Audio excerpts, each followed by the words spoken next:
following is a presentation of HBO Sports.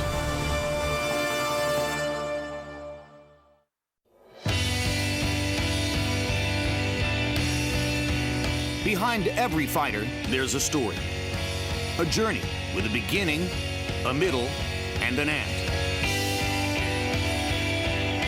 Kelly Pavlik's tale began in the heart of the nation's Rust Belt, where abandoned steel mills remain standing, monuments to lost dreams of a generation. But through 33 fights, the story of this working-class hero has taken a different direction. A steady climb on powerful fists, and a brand of grit that drives him to rise to the occasion when it matters most. Taylor is done. Left hook. Drops Taylor's head up. Uppercut has Taylor in big trouble. Down goes the ring. And Steve Broder is going to stop the fight. There's a brand new middleweight champion. He's from Youngstown, Ohio. At age 26, the reigning middleweight champion prepares for the first defense of that crown and a new phase of his career against challenger Gary Lockett. No longer simply a kid from the heartland with potential, Kelly Pavlik is now one of boxing's leading men. The ending to this story is as yet unknown, but the boxing world eagerly awaits the next chapter.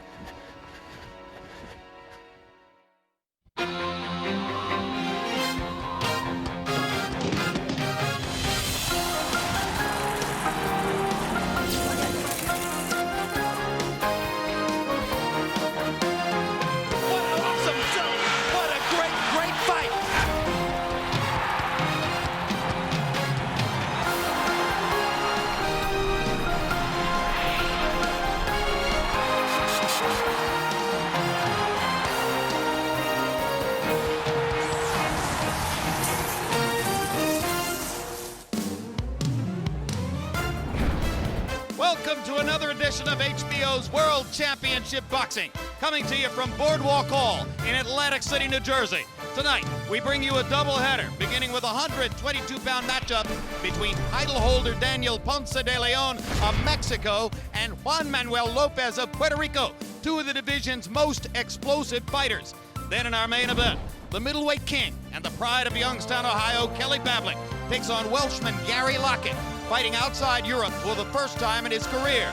It's the first middleweight defense for Pavlik, who won the title here in this arena in stunning fashion by knocking out Jermaine Taylor last September. A muggy, humid day along the boardwalk. Many of those who sweated their way through the afternoon walking up and down by the ocean have now repaired indoors, and many have made the trek by car from Youngstown, Ohio, to root for their favorite son as Kelly Pavlik tonight tries to solidify his hold both on the middleweight title and on the imagination of boxing fans, taking on a relative unknown and huge underdog Gary Lockett of Wales. And before that, an intriguing matchup in the 122-pound weight class between an explosive puncher, Daniel Ponce de Leon, and a rising, slick boxing talent in Juan Lopez. Working with me, HBO boxing analyst Max Kellerman. And Max, big news in the boxing world in the last 36 hours. The surprise announcement yesterday by Floyd Mayweather that he is retiring from the sport.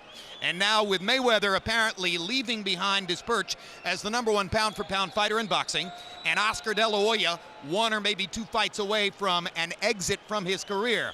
How close does Kelly Pavlik move to being the centerpiece of American boxing? Maybe he's just one knockout away, Jim. The great thing about Kelly Pavlik is that knockout can come from the left hand or the right hand because he punches with both. For those wondering, where's the next great American heavyweight talent? The next exciting heavyweight from this country that people can rally behind? The answer is, I don't know, you got me. He's probably playing football somewhere. Would you take a middleweight? An undefeated middleweight champion who brings it every fight, who has this ability to create water cooler buzz. Witness his knockout of the dangerous Edison Miranda, or his off-the-canvas title-winning knockout performance against the also undefeated Jermaine Taylor. Kelly Pavlik is perfectly poised here to become the focal point, Jim, as you mentioned, of American boxing right now.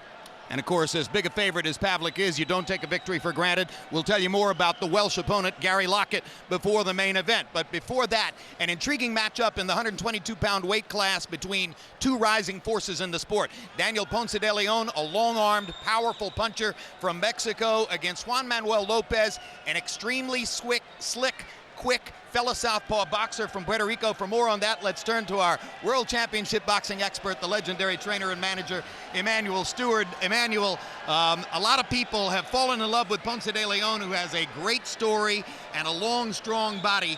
But Larry Merchant is always fond of saying that Puerto Rican boxers learn skills at an earlier age than in most other cultures in the sport. And Lopez appears to be a great example of that.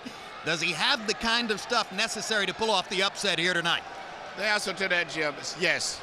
He has the ability to do that. And basically, based on what you said, he has boxing skill. In addition to, he has a good punch like Ponce de Leon. Ponce de Leon is very dangerous because he punches extremely hard and he throws a lot of punches. And you can see his punches coming, but he throws so many of them that sooner or later he starts connecting. But tonight, I think he's going to have a problem because I think Lopez has a lot of skill, a little better movement, a little sharper, crisper punches, so he has a very good chance of beating Ponce de Leon tonight. With a plan to step inside of Ponce de Leon's longer arms and land that quick right hook. Yes, because Ponce de Leon throws long punches and you can see them coming. All right, let's take a look at the tail of the tape now for Ponce de Leon against Lopez. Both of them fascinating and interesting young men. You see the 2-year age, actually 3-year age difference in favor of the Puerto Rican fighter. Also a 2-inch height advantage for Lopez. Arm length advantage of 1 inch measured from the armpit to the end of the fist for de Leon. Interesting, isn't it? The fighter who's 2 inches shorter has the longer arms. They both weighed in a pound under the 122-pound weight limit.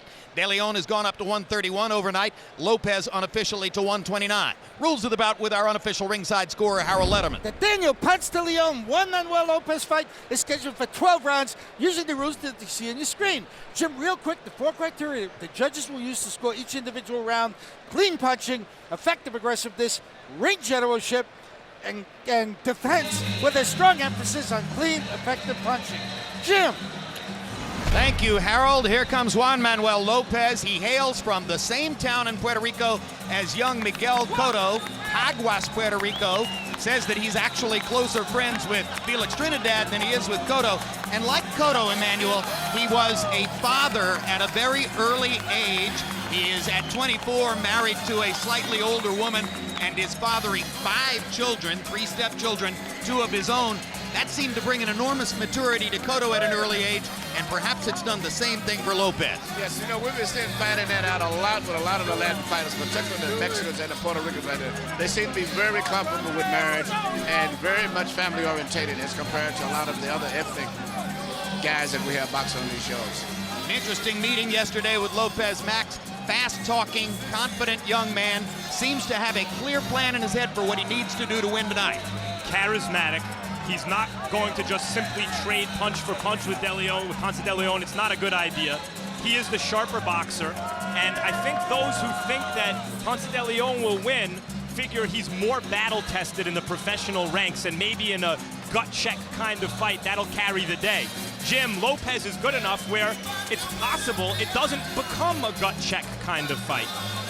In Cotto's rise to superstardom, one nagging criticism has been that he's too taciturn, too serious, too within himself to really reach out to fans. If Puerto Ricans are looking for the next fighter who speaks their language in that way, here he is. And you can see immediately his determined communion with the audience, his desire to be a star. He can get there in a hurry with a few wins, most particularly if he can get it done tonight.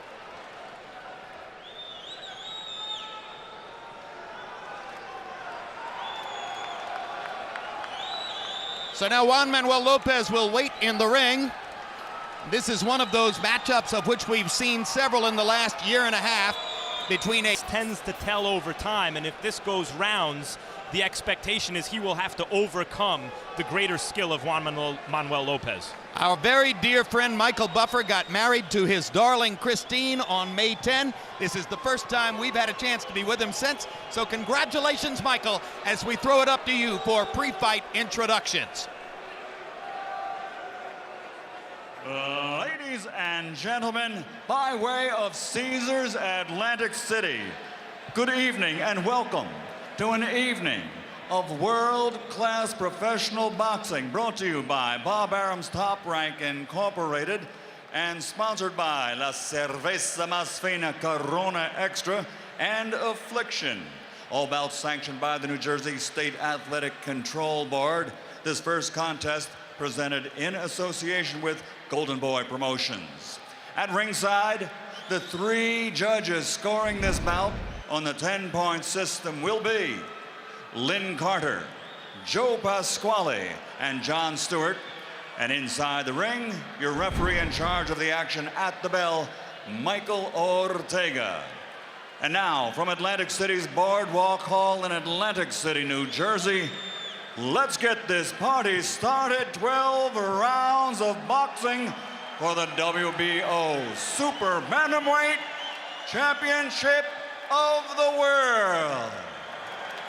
Introducing first, fighting out of the blue corner, wearing black with gold, and officially weighing in at 121 pounds. This 2004 Olympian now has a professional record that's perfect, consisting of 21 bouts, 21 victories, including 19 KOs.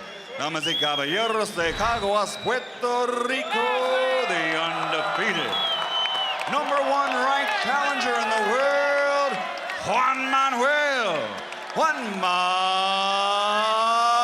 Lopez.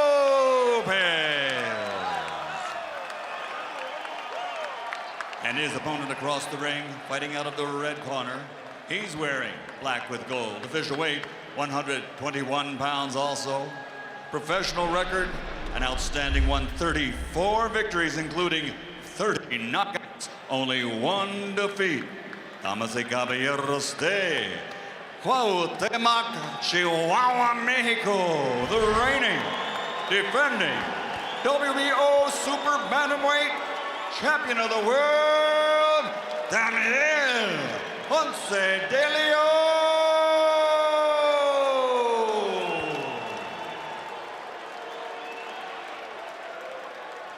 Clear everybody out.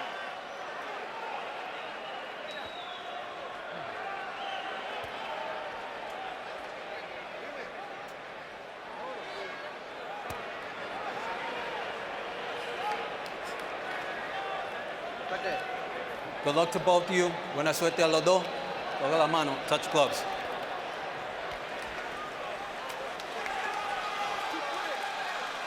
Another chapter in the long book, Jim, of Mexican and Puerto Rican fighters.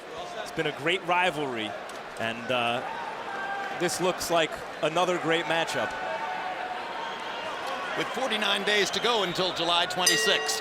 Yeah, how's that for a matchup? The Super Bowl, at least of this moment, for Puerto Rican versus Mexican fighters when Miguel Cotto takes on Antonio Margarito. So round 1 begins, and Emmanuel, I don't think I've ever seen a stronger looking 122-pound fighter physically than Daniel Ponce de Leon. No, and he looks very strong and determined mentally also in this fight. He's punching a little shorter than he normally punches, and he's a lot more aggressive in the beginning with shorter punches. Great confidence for Ponce de Leon as he fires his straight left hand down the middle against Juan Manuel Lopez. You know, obviously when 2 southpaws line up against each other, they're facing what should be easier offensive punching angles than when they go against conventional fighters. But both of these guys told us yesterday they're more comfortable going against conventional fighters for the simple reason that, just like the guys who line up right-handed, they don't see as many southpaws as they do of the other kinds. No, southpaws really, as a rule, hate to fight another southpaw. You heard the crowd support for Lopez as they were introduced. Ponce de Leon, however, seems very comfortable in the first round and is letting his firepower go, and now Lopez begins to make his own mark with a straight left hand of his own. And remember, watch for those situations when Lopez is able to step inside of Ponce de Leon's long arms and land that quick right hook, which has been his knockout punch even more frequently than the left. Good jab by Lopez. And down goes Ponce de Leon. 4, 5, 6, His legs are gone. And he's blinking his eyes, and there's a perfect example of Lopez's quicker, more skillful approach. Let's see if he can finish in round number 1. It's really interesting because Ponce de Leon is not used to being on the defense. Ponce de Leon told us he's never been down before, not in an amateur or a professional fight. Lopez has got him going once again, and look at the confidence of Juan Manuel Lopez as he steps into the middle of Daniel Ponce de Leon's firepower, looking for the knockout. 53 seconds yet to go. But he's perfect hook, another perfect hook, another perfect hook. His punches are too short. Michael Ortega's got to make a decision now. Ponce de Leon doesn't have any legs, it's over. A tremendous first-round knockout performance for Juan Manuel Lopez. What a debut at the top of the sport. A star is born. Bingo. He actually looked back on his heels in the first 30 seconds of the fight. He was taking his time, Lopez, not getting caught with anything stupid early. Juan Manuel Lopez has, for the last couple of years, been considered the best prospect out of Puerto Rico. He's not a prospect anymore, Jim. What a great right hook, Emmanuel. Yeah, it's much shorter, accurate punches. He looked very seasoned and patient for a young, inexperienced fighter. And Daniel Ponce de Leon wondering what hit him as his career momentarily comes crashing down. Let's take a look at what happened. Good feint.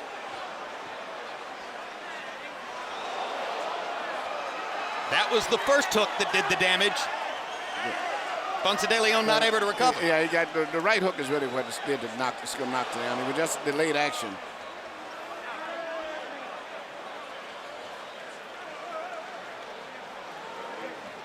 Knockdown number 2, Emmanuel. Right here, you see, it's just a simple case of his punches being shorter and more accurate, and then the punches coming back from Ponce de Leon, who has to have more of a loop room, and as a result, Lopez's punches are getting in before. Another look at the second knockout, and in every one of these pictures, it's exactly what we set up for you, the notion of Lopez stepping inside and using that brilliant right hook to get it done. Yeah, he lands left hands, but it's really the power in the right hook that's the difference. Right hook, it is short, accurate punches. Lopez becomes a title holder in the 122-pound weight class and targets the Israel Vasquez's and Rafael Marquez's of the division. Let's go to Michael Buffer. Ladies and gentlemen, by way of Caesars Atlantic City here at the Boardwalk Hall, the fight comes to an end at 2 minutes, 25 seconds of round number 1. The winner by TKO victory, still undefeated from Caguas, Puerto Rico, the new WBO Super Bantamweight Champion of the World, Juan Manuel Lopez.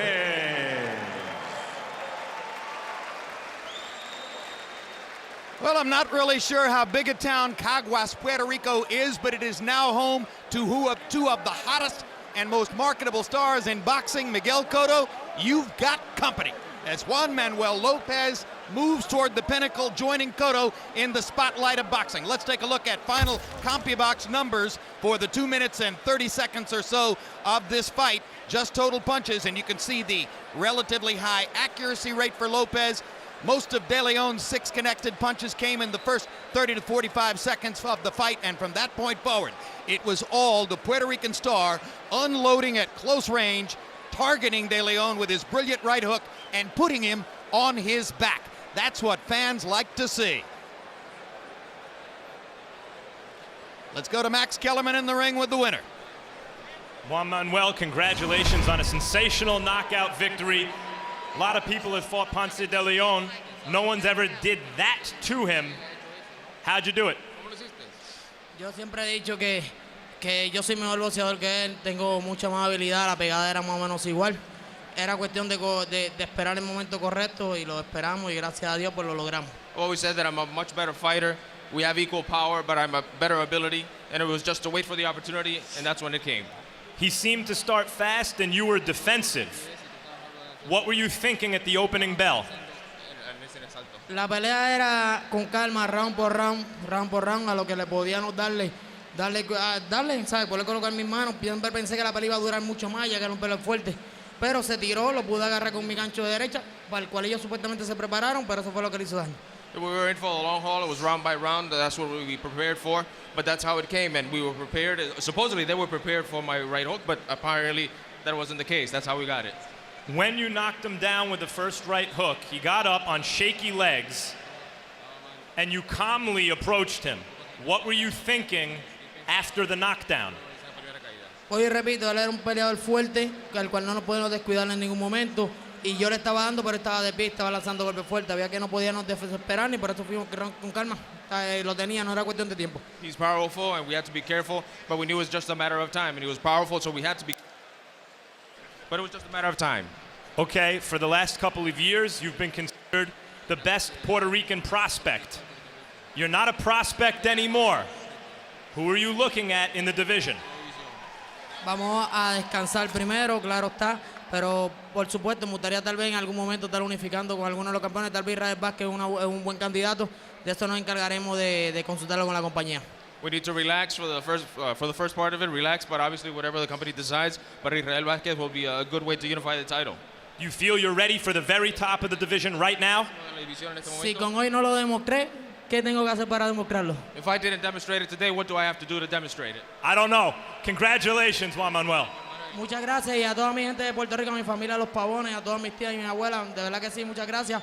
Que nos esperen mañana, 11:50, American Live en Puerto Rico. A mi gente latina, a mi gente de Puerto Rico, los quiero, los amo, se lo prometí. Juan Lopez en New Champion. I don't think there'll be too many complaints about his personality, Jim. Indeed, a brilliant performance and a link to the audience rising there. Let's take a look at what's coming up on HBO. Wednesday night, it's the premiere of our latest sports documentary, Back Nine at Cherry Hills, The Legends of the 1960 U.S. Open. A look at the lives and careers of three American sports icons and rivals, Ben Hogan, Arnold Palmer, and Jack Nicklaus. Saturday, June 21, Boxing After Dark returns with rising star Andre Berto, matching up with Mickey Rodriguez. Also squaring off that night, undefeated heavyweight prospects Chris Arreola and Chaz Witherspoon. Tuesday, June 24, it's the premiere of the next installment of Real Sports with Bryant Gumbel. Saturday, June 28, live on HBO pay-per-view. David Diaz defends his 135-pound title against Manny Pacquiao.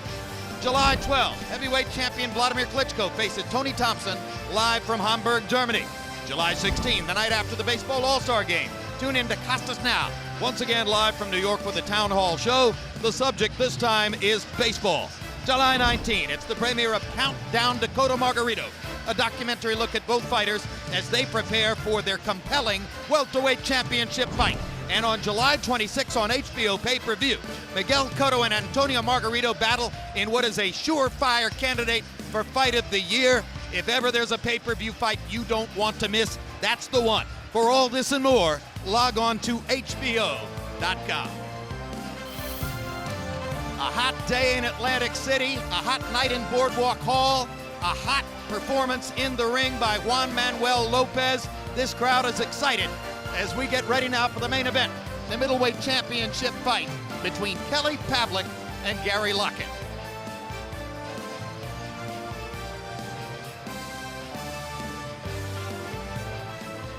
Well, for the last year and a half here on HBO, we've been covering the rise of Kelly Pavlik, and central to that story, the romance between Pavlik and his struggling Rust Belt hometown, a haven for boxing greatness in the past, Youngstown, Ohio. Within that story, there's an individual tale which reflects something we so commonly see in all sports, and that is the benevolent souls which beat in the hearts of so many great athletes. I don't feel like a hero, but it's something that you just put on you, though.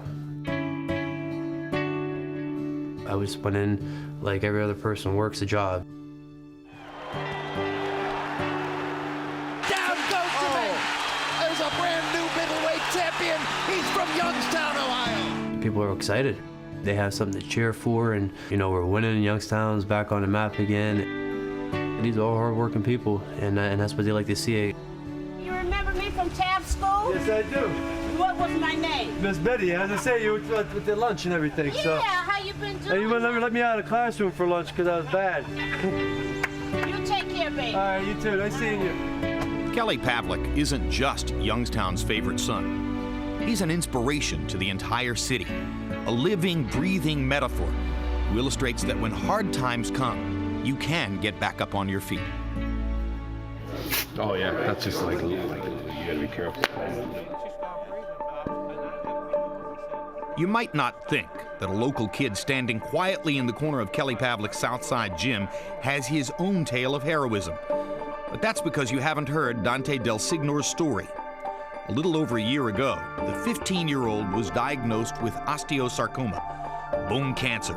Through several rounds of chemotherapy and reconstructive surgery to remove a tumor on his leg, Dante has endured his own battle, a battle supported by an admiring friend. Well, you can see a kid that was sick. I mean, you could really, really see it. First time I went to go talk to him, and you could see it was just like, man, you know, I feel bad for this kid. The friendship began with a surprise visit to Dante's Youngstown home, set up through a family friend. Chemotherapy and surgery had been taking their toll, and the sight of Pavlik brightened things considerably. But neither fighter nor youngster would have anticipated the lasting impact of their meeting. Sometimes a father and a mother reaches out all they could, and they can't put a smile on your kid's face. But yet, if you find the right person, they could. And Kelly Pavlik, I'm telling you, he's got a lot of heart. Whenever you were a kid, you dreamt about meeting someone or like something that could happen to you, and then it actually happened. It was like a dream to me. We got there and he was just had a smile. You know, sick as he was, he had a smile from, you know, ear to ear, and that really made me feel good there. And I was just sitting there staring at him. Is that really him? Is he really here? He signed me 2 pictures. It says, "To Dante, best wishes from Kelly the Ghost Pavlik." How much you up to, like 170? 176. From that day to the present, a friendship developed. Dante, when he felt up to it, visited Pavlik in the gym. The pair talked often on the phone and attended fundraising events together. By the night of September 29, Pavlik's first bout with Jermaine Taylor, the fighter had both a dedicated fan and a new role model of resolve.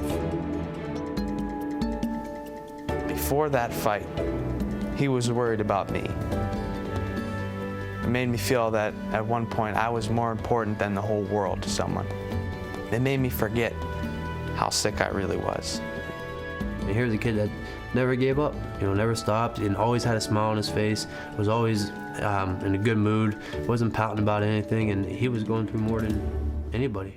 Taylor suddenly gets Pavlik in big trouble. Kelly Pavlik getting raked by hard right hand and left hand, and now Pavlik goes down.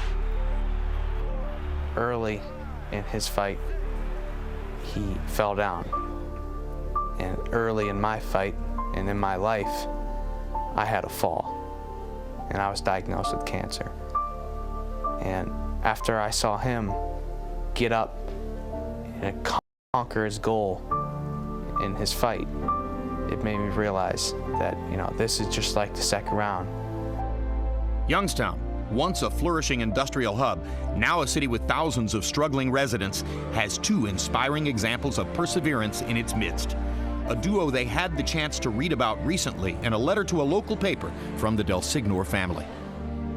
Dear editor, we hear so much about how Youngstown is not the most ideal place to live, but someone special has changed my mind and made me proud to call Youngstown my home. That person, that role model, that hero is Kelly Pavlik. What Pavlik doesn't know is that he has made Dante smile more than anyone else. I am reminded of reading about Babe Ruth promising a boy he would hit a home run. I am reminded of Rocky running through the streets of Philadelphia, never forgetting his roots, even when he became famous. Well, to us, Pavlik is our Ruth and our rock. It's nearly impossible to repay him or rethank him for how much he's done to me, because he doesn't know himself how much he's done for me. Only I know that, and my family. And I can try to do as much as I can to let him know that he got me through something that no one else could. It's basically saving my life. We asked Kelly Pavlik yesterday about Dante Del Signor, and he said that recently Del Signor walked into his gym with a full head of hair and muscles in his arms, and he almost didn't recognize him. Earlier today, I caught up with Dante on the telephone to ask him about his progress, and he told me that 4.5 months ago, he ceased chemotherapy and radiation. He's not certain that he's yet scored that 7th-round knockout over cancer, but he feels like he's winning. He said that earlier in his life, his big dream was to play football, but now he has a bigger dream, which is to use his experience to help other people. I have a hunch that he just did. Now let's get ready for the main event as Kelly Pavlik tries to solidify his hold on the middleweight championship. Max against relatively unknown Welshman Gary Lockett, who's got a glitzy record, 30-1, against relatively anonymous opposition, and comes here as a betting underdog of anywhere from 10-1 or 20-1, which makes him, frankly, quite indignant. Is he really that bad, or is this another case of American media refusing to recognize the possible value of a fighter from the British Isles? Probably the latter, because, Jim, ain't no such thing as a 20-1 underdog in boxing on a world-class level, and Lockett's not a bad fighter. I've seen worse. What he's here for is to play his part, though, in a big commercial for Kelly Pavlik. And what Pavlik's advertising tonight is the fact that he's a dynamic, exciting middleweight champion, that he's a guy who can create buzz. He created it after his knockout in the boxing industry over Edison Miranda. He created even some crossover buzz when he knocked out Jermaine Taylor for the title. Can he do something, Pavlik, that is, tonight against an overmatched opponent, or so it seems, that will have you buzzing on Monday morning? And of course, few people have watched Kelly Pavlik more carefully than our Emmanuel Stewart, who was in the corner against him twice within the past year. Emmanuel, we've seen two different kinds of Kelly Pavlik in the ring. We've seen the go-for-broke knockout puncher who vanquished both Edison Miranda and Jermaine Taylor in the first fight between the two of them. Then the more controlled, clinical Kelly Pavlik, who went to a difficult but clear unanimous decision victory over Taylor in their second fight. Which of the two Kelly Pavliks do we expect to see tonight? You definitely will see the aggressive Kelly Pavlik, much like the one that fought Jermaine Taylor the first. Aggressive in this fight because he wants to be impressive. His last fight with Jermaine, super aggressive and impressive, because the last 2 rounds is what he saved his title in. And up until that point, Jermaine was maybe ahead in the fight in a lot of the people's scorecard. I think he wants to do something very impressive in this fight here. And I think not having that much respect for Lockett, regardless of what he may say himself, I think his attitude is very much like his trainer, Jack Lowe. He's going to come out and try to overpower this guy. It's going to be an exciting fight as long as it lasts. But I don't think he's going to be technical tonight. More on the pugnacious trainer Jack Lowe in just a few moments. Right now, let's take a look at the tail of the tape for Pavlik against Gary Lockett. Lockett is a legitimate full-sized middleweight, 5 years older than Pavlik, but giving up 4 inches in height to the exceptionally tall, long-armed Youngstown product. You see the 2-inch arm length advantage for Pavlik, measured from the armpit to the end of the fist. They both weighed in within a pound or a half pound of the 160-pound limit, and unofficially, they are equal in weight at 170 coming into the ring tonight. Rules of the bout, Harold Letterman. The Kelly Pavlik Gary Lockett fight is scheduled for 12 rounds using the unified rules of the Association of Boxing Commissions. There is no 3 knockdown rule. Only the referee can stop the fight. In case it is caused by an accidental headbutt, we go to the scorecards if the 4 rounds have been completed, and you cannot be saved by the bell in any round, including the 12th and final round. Jim. Now here comes Gary Lockett. He hails from a tiny town in Wales, but for much of his early professional career, he was trained in Manchester, England, and fought out of the Midlands of England before recently coming back to Wales and into that Enzo Calzaghe cocoon, which is headlined, of course, by Enzo's son, Joe Calzaghe. That association alone gives many the impression that this, Max Kellerman, is a setup for a possible Pavlik-Calzaghe meeting down the road. Certainly, Gary Lockett was chosen as opponent here tonight, not only because he's a tough guy with a crowd-pleasing style who Pavlik won't have to go hunt down, who will be there fighting Pavlik back, but also because there is the storyline. Enzo Calzaghe trains him, and during the promotion of this fight, Enzo and Kelly Pavlik's trainer Jack Lowe have been jawing at each other back and forth as a prelude to what we could expect should Pavlik meet Calzaghe at some point this year or next. And there's a third reason, of course.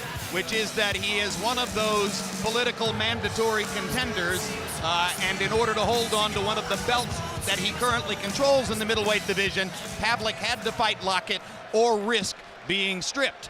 Max Kellerman makes reference, Emmanuel, and so did you, to the jawing that's been going on between Jack Lowe and Enzo Calzaghe. Now, you had this same experience when you were training Jermaine Taylor against Pavlik, and Jack Lowe did quite a lot of yapping about you and taking you on personally because of his feelings about the training personalities that are involved in the sport, the people who get more publicity than him. Does Jack Lowe do this kind of thing to take the pressure off of Pavlik and put the target, the bullseye, so to speak, on him, or is it just the way he is? No, he does it because that's just the way Jack is. He's feeling very good about himself right now. He is one of the hottest fighters in the world, and he's really feeling very boisterously comfortable about himself, and that's just him being himself. That is Lowe, incidentally, the fire plug figure who is directly over Pavlik and currently invisible because of Pavlik's tall frame. There's Lowe as he walks into camera range right now. He's only got one world-class fighter, only one fighter with any identity at all. Is he a top flight trainer? Well, that's a good question. If he has a good fighter now, and what he's doing is working great with Kelly. And he's going to draw a lot of other fighters to him because of the great success he's having. And if he can do well with some other fighters after Kelly, he could become considered a good trainer. And incidentally, that's a point that Enzo Calzaghe has already made with fighters like Enzo Maccarinelli and Gavin Reese, although none of them have come anywhere near to accomplishing what Joe Calzaghe has accomplished. We'll see what exists in the future for Jack Lowe, but already, as Emmanuel says, he's done plenty with Kelly the Ghost Pavlik. Let's go to Michael Buffer for the pre-fight introductions.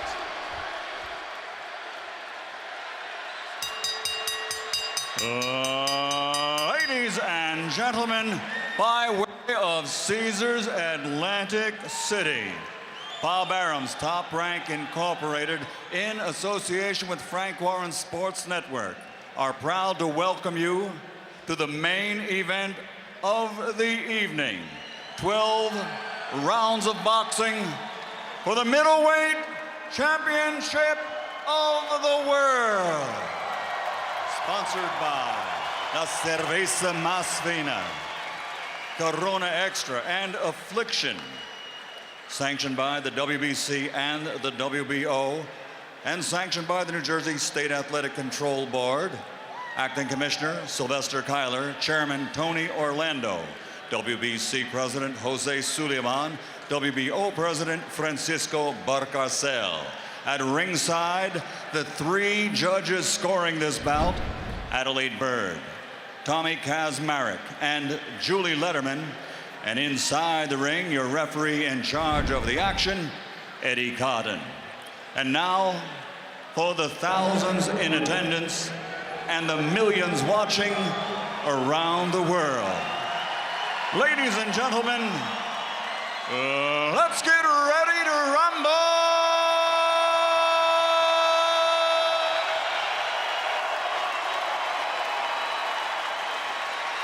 Fighting out of the blue corner, wearing light blue with dark blue letters, official weight 159.5 pounds. An outstanding professional record, 30 victories, including 21 knockouts with only one defeat, and he is undefeated over the last 6 years. From Cwmran, Wales, the WBO #1 ranked middleweight contender in the world, the challenger, Gary the Rocket Lockett.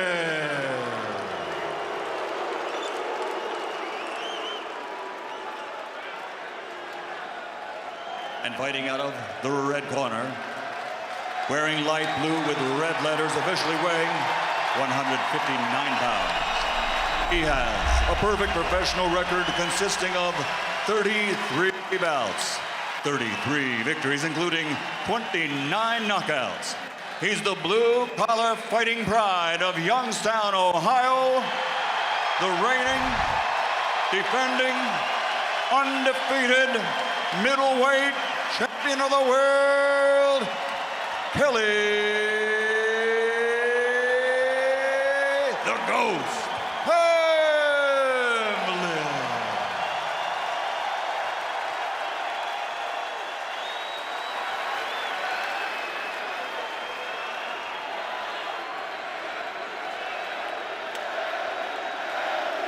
right, boxers, you both received my instructions in the dressing room. We're going with the ABC rules. Protect yourself at all times. All right, let's keep your punches up. There's no 3 knockdown rule. There's no standing 8 count. Obey my commands. I expect a good, clean fight. All right, let's touch gloves. Middleweight champion of the world in against a guy he's supposed to knock out. Can he do something here that exceeds expectations?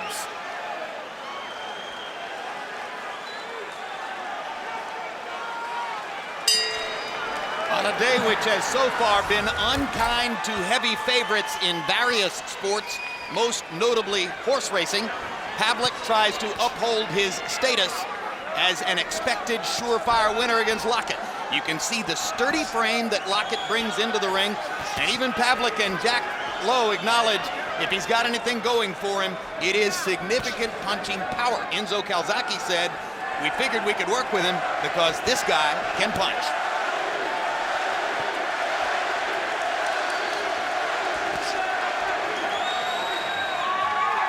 Lockett will try to jab to the body against Pavlik's longer frame, hoping that Kelly will drop his hands and give Lockett a chance to land something big upstairs. He thinks his best punch is his left hook. Both guys are shooting very short, accurate punches right now, very crisp punches.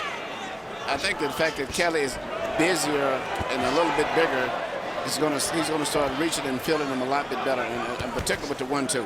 Look at the calm and the ring comfort of Kelly Pavlik, Emmanuel. I mean, one thing about him is even when he was in desperate trouble against Jermaine Taylor in round 2, he never looks apprehensive or worried in the ring, and that impresses judges. And he has a very good defense compared to what a lot of people think. He picks punches off very well, particularly jabs with his right hand.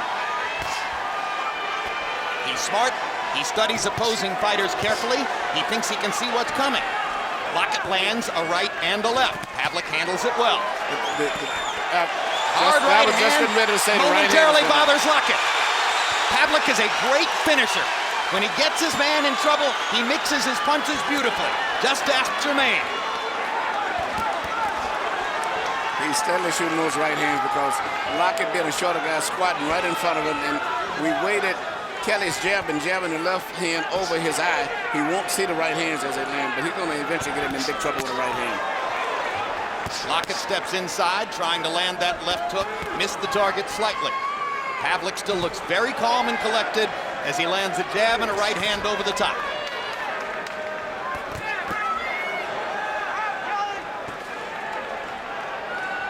That long, lean frame may lull some into believing that he can't hit. When he lands hard, he rips like a mule. But equally as good, he's always comfortable when he's throwing his punches in a good position all the time. And he has a good defense, too. Kelly Pavlik is like a hitter who hits 40 home runs a year in the major leagues and tells you that he never thinks home run. He just thinks about putting a good swing on the ball. He's very calm, and he throws his punches correctly, and therefore they land with great force. Lockett has made his mark with some solid power shots. But Kelly Pavlik putting a lot of good swings on the ball in round number 1.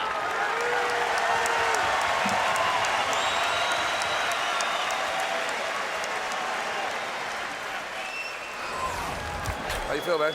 See anything different in there? All right, listen to me. Put your legs straight up. Everything is just like we thought, okay? Stay behind that double jab, though, Cal, okay? You're setting him up. All he's looking to do is try to catch you with a counter punch off of something stupid. Okay, stay back. Back it off. All right? Now we're going to the right. We said we're going to go to the right. We've done it once only. All right? Oh, listen to me. Listen to me. Listen to me. It's going to be a fight we thought it's going to be. All right? Work your plans now. Work to right. Here you see Kelly landing this simple jab and right hand, which is very effective because he's such a taller guy. And actually, Lockett cannot see those punches when he's going down. He's jabbing always at the left eye. CompuBox numbers in round 1. Pavlik had a brilliant round. 31 out of 87, landing 36%, including 14 out of 49 jabs. A middleweight who throws 49 jabs and has power is very hard to handle. Lockett was 13 out of 38, got in some solid shots, but Kelly Pavlik showed a great deal of ring comfort in round 1.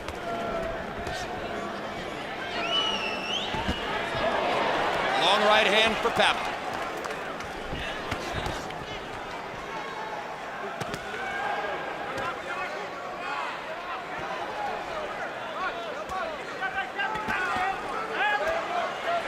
Body shot by Kelly Pavlik.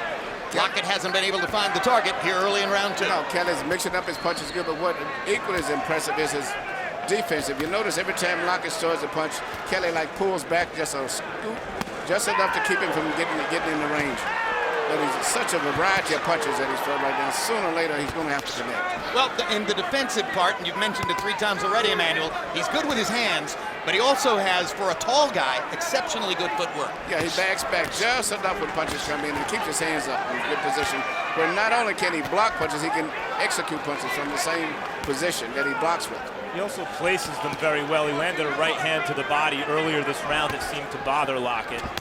And he's one of those punchers where it seems that every punch he lands stays with his opponent throughout the fight. Lockett goes to one knee after a barrage of clean shots by Pavlik. And you see the swelling around the left eye of Gary Lockett. And more so, you can see the body language. He's done. That's only the 2nd time in Lockett's entire career that he's been knocked down. The other one came against a fighter named Ryan Rhodes. Kelly Pavlik is no Ryan Rhodes. Crowd rises to its feet, waiting to see something dramatic early. Great body shot by Pavlik. He doesn't appear always to be punching hard, but you can see from the reaction of Lockett and a lot of Pavlik's opponents, those blows are hurting blows. Good left-hand shot by Lockett, momentarily backs Pavlik off. Here he comes again, combination punching. Those left-hand body shots are making their mark. He's thrown a couple of uppercuts to help bloody Lockett's nose. Lockett may not be a real top opponent, but I am very impressed with the performance by Kelly tonight. Fighting a perfect fight, doing a variety of things and doing everything proper, in addition to having a good defense. Meaning no letdown against the lesser opponent. No fighting down to the level, and there's the 2nd knockdown of the fight. Too good. Simply too good.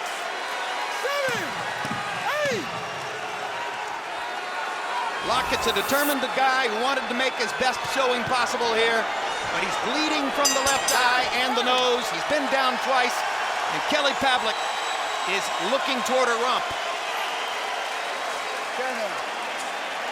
Come on, guys. But the thing is, don't worry about it. Don't panic. Don't panic. Get a towel. Now, one tell is that you're doing the worst thing possible. You're not throwing back home. Come on, all he's doing is teeing off you. That's all it is. Because you're allowed to fucking tee off on you. Answer the doctor. 5 shots.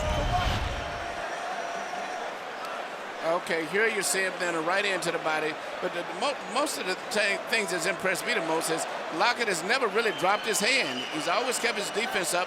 It's just that Kelly's punching through the gloves and with so much power and force that it's still making him go down to his knees to get a reprieve.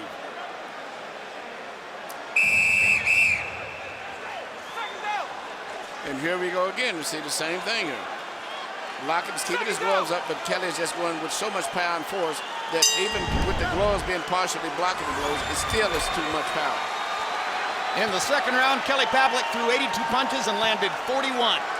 35 out of 53 power shots. You're not going to beat him if you allow him to land like that. Lockett's only hope is to land one big shot, and that's why Enzo Calzaghe was screaming at him between rounds to please keep throwing back. He's got to throw if he's going to have a chance.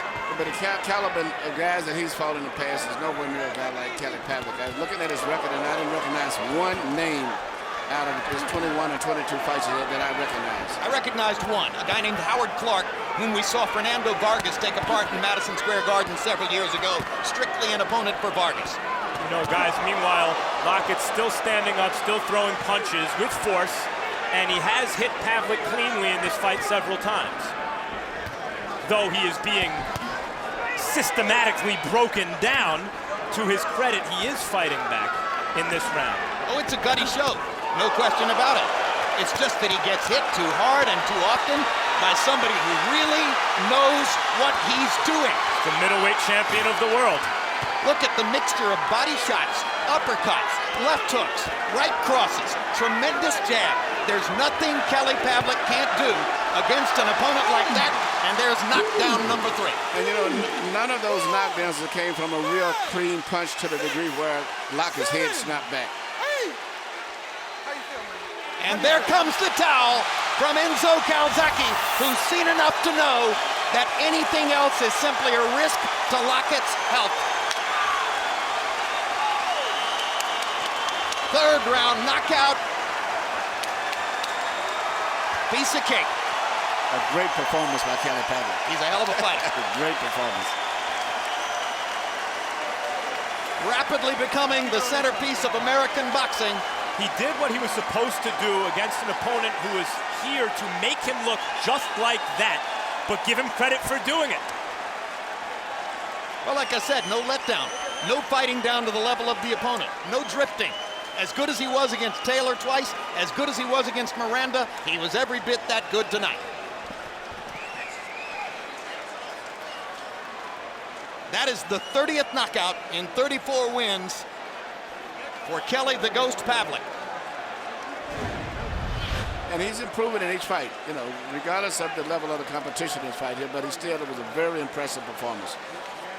Right hand behind the ear. Lockett wobbling and going down to a knee. Probably a loss of equilibrium. And now you're going to see the towel come in as referee Eddie Cotton was letting Lockett come back up. Enzo Calzaghe from the far corner said, no point. Let's go back to Wales.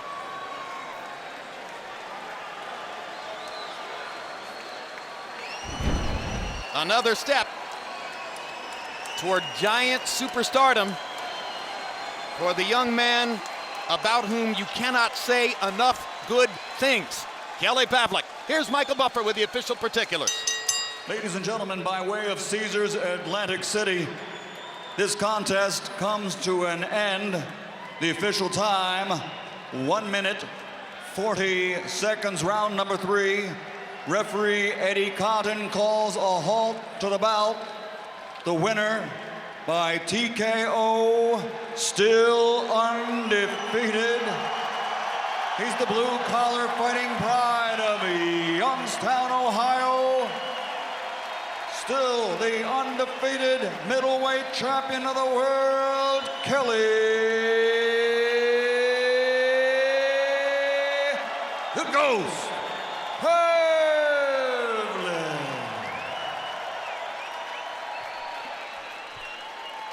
Well, it still sounds like Youngstown East. Promoter Bob Arum complained that not as many people could make the trek from Youngstown as was the case last September because of gas prices and the struggling American economy. But those who made it here have made their presence felt. Final CompuBox numbers.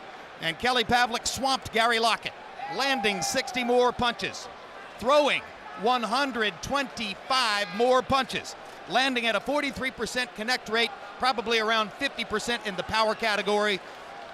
Even a really good fighter would have had difficulty handling what Pavlik brought tonight. Power shots, as I mentioned, 55%. Generally speaking, when a good fighter with a little pop, like Kelly Pavlik, and he's got more than a little pop, lands 55% of his power shots, you are going to see the other man eventually wind up on the canvas. And Lockett hit the canvas 3 times. Let's go to Max Kellerman with Kelly Pavlik. Congratulations, champ. That seemed to all go according to Hoyle. What was the game plan coming in? You know, I knew he was a strong puncher, and I had a lot of ability, but we just countered. We watched a lot of the films. You know, they didn't think we were, but we watched for the hooks and the right hands, and all he did tonight was try to wait for him to get lazy with a jab. He did catch you with one clean right hand in the first round, but in a left hook we watched for. But other than that, we took care of it. But I just like to thank all the fans in Youngstown. Thank the Lord for blessing me with everything that I have. All right, Kelly, you had 2 tough fights with Jermaine Taylor. You won the title, you beat Taylor again. You're entitled to a Gary Lockett. He's not a bad fighter, you disposed of him. To a Gary Lockett. Who's up next? Whoever they throw in front of me, Max, you know that. I mean, come on, who have I turned down? You know, nobody. And he was the #1 mandatory, and he was a dangerous fighter. He could pop, his record proof for itself. But, you know, whoever they throw in there, that's up to Top Rank and with Aram and my manager, Cameron. And they do a great job. I mean, look where I'm at, so I leave that up to them. But although you have an impressive turnout, by today's standards in boxing, a lot of people traveled a long way to see you here. It's not quite like a Jermaine Taylor fight. It's not the same turnout as a Jermaine Taylor fight, naturally. And how much longer, and I know it's only been one fight, but how many more Gary Locketts can you face? Who's out there? Arthur Abraham, perhaps, who you could be matched with in a fight, you think, that you would be interested in? Well, we talked about this in our meeting, Max. You know, no matter who we fight, a lot of our champions are from over Europe, you know, Germany, UK. So no matter who I fight, I'm not going to get the same credit for. If it's Abraham, Joe Calzaghe, nobody knew of him till he fought Hopkins. So I'll fight anybody. I mean, sounds like they want you to fight Joe Calzaghe. Is that what you want to see? Kelly, in other words, you're the fighter, you're not the matchmaker. And so is the idea that you're just going to keep doing your thing, putting the same swing you always put on the ball, and the home runs will follow? You're definitely right, and I do it all the time. And my fighting style didn't change tonight. I threw a lot of punches. You know, if they say you got to fight Godzilla tomorrow, defend your titles, I'll probably go back home, bitch about it a little bit, but I'll fight them. You know, that's just the way I am, Max. And, you know, whoever they put in front of me. But once again, thank the fans and the Lord for everything. You know, I can't believe they came out and showed their support. Well, I hate to tell you, but in the middleweight division right now, champ, you are Godzilla. Congratulations. Thanks, Max. I appreciate it. Thanks, HBO. I love you, Sydney. Love you, Mom. Jim. All right. Stirring victory for Kelly Pavlik, and the crowd may want the fight with Joe Calzaghe, Emmanuel, as surely a lot of boxing fans do. It appears, however, more likely that Calzaghe is going to fight Roy Jones this fall, which would leave Pavlik looking at probably a middleweight defense. Now, a lot of Americans don't know German Arthur Abraham, but he's already gotten past Edison Miranda once in a foul-filled fight. Pavlik knocked out Edison Miranda last year. Miranda and Abraham are going to fight again. If Abraham, a vicious body puncher, can beat Edison Miranda again, he poses a fascinating style matchup against Pavlik, right? That's true. And you know, it's what's interesting. Kelly Pavlik is turning around to be such a perfect, complete fighter. His punches are much sharper than he used to have a few years ago. Stamina, condition, his ability to think in the ring, everything is coming in place. The only thing he doesn't have any other fighters up in that division. He's like the one fighter in the division, particularly for us in America. But Arthur Abraham is a serious fight. If Arthur Abraham gets by Miranda, that's really the only fight that I can think of that the public would want to see right there in the middleweight. But he's a very good fighter now without a really top opponent other than Abraham. Because frankly, the other German middleweight star, Felix Sturm, who's well known here by a lot of people because of his great showing against Oscar De La Hoya, in my view, just isn't strong enough to fight Pavlik well. No, Pavlik has got it all. He's very strong. He looks like he's gotten even stronger, and it's amazing how he's making the one, by fighting regular probably, he's making the 159 or whatever he weight very easily, but he's doing everything. Anytime you have a fighter that big that throws a lot of punches and they're short, accurate punches coming down from where you're trying to look up above, it's going to be a problem. But his defense is still what has impressed me so much. So he's much better defense than he used to have. Yep. Another stirring performance, as I mentioned, by Kelly Pavlik. Max, we began the evening talking about how in the wake of Floyd Mayweather's apparent retirement, if it holds up, and Oscar De La Hoya's plan to exit the sport after one or two more fights, this is where the spotlight falls. And you said, well, maybe he's one knockout away from being the centerpiece. That was the knockout, right? Maybe. You know, it still is over Gary Lockett, of course. The sense that I get from talking to Kelly Pavlik and watching him fight is I'm not sure that he understands the position he's in. As the centerpiece of American boxing now and the middleweight champion, the thought that, well, boxing is not as popular as it once was, maybe there aren't the opponents out there to fight, no one knows in this country who Arthur Abraham is, that's not good enough. If you want to be the man, you have to go out and beat everybody in the division who is perceived as a threat, starting with Arthur Abraham. Before Tommy Hearns and Roberto Duran and Sugar Ray Leonard moved up to middleweight to challenge Marvin Hagler, Hagler cleaned out the division after he was champion. Tony Simpson, Mustafa Hamsho, good, tough fighters who Hagler could have easily said, well, no one really knows who these guys are yet. Boxing isn't what it used to be. No, Kelly, you're the middleweight champion of the world. The onus is on you. Clean out the division while you're waiting for Joe Calzaghe. Indeed, great point. Maybe they aren't known in the United States. Maybe they're not yet seen as important. They'll become important because they're fighting him. Indeed. All right. Thanks very much, Max. And one final note from us and from all the people in sports television before we exit tonight. Within the past 24 hours, you've seen many eulogies in all mass media, particularly in sports television, for the legendary and now deceased ABC Sports Olympics host and Wide World of Sports host, Jim McKay. It was my personal privilege to work with Jim McKay during the first 13 years of my network television broadcasting career.